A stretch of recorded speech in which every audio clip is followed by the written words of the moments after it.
Afternoon. I take it I find you well. Yes, sir. For the most part, I am.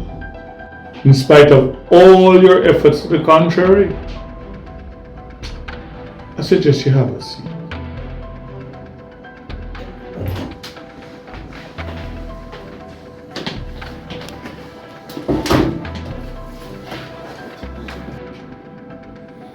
When did you change your hairstyle?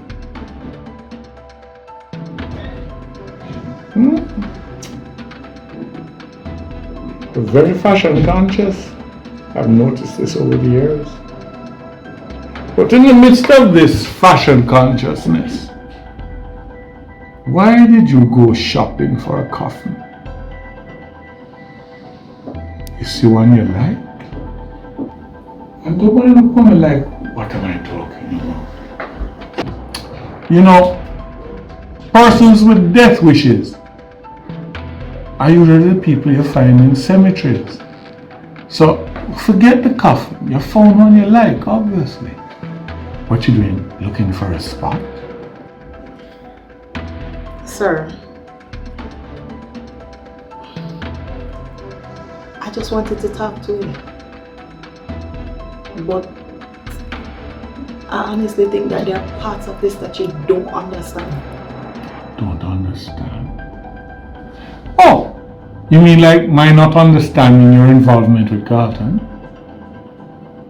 Or my not understanding why the young lawyer from the DPP's office doesn't seem to trust you?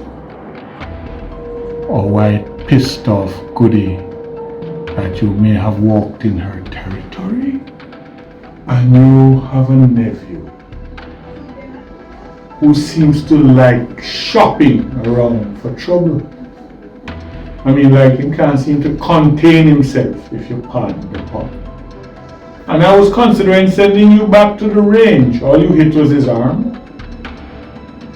Is there anything else I have missed? Sir, are you aware that Savage runs a loan company? And that he works, like does hits for corporate people? You know this? That's what my research showed me.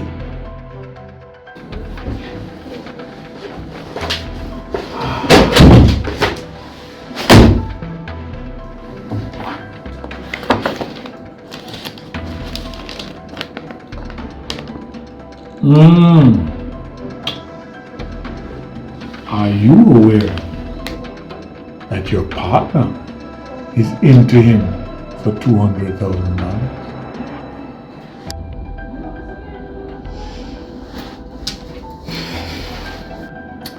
Angie, there's certain things you have to deal with that don't call for brute force. There's more than one way to skin a cat. And trust me, I know all of it. Sir, you don't have to go into the whole psychology thing. I was on top of my class.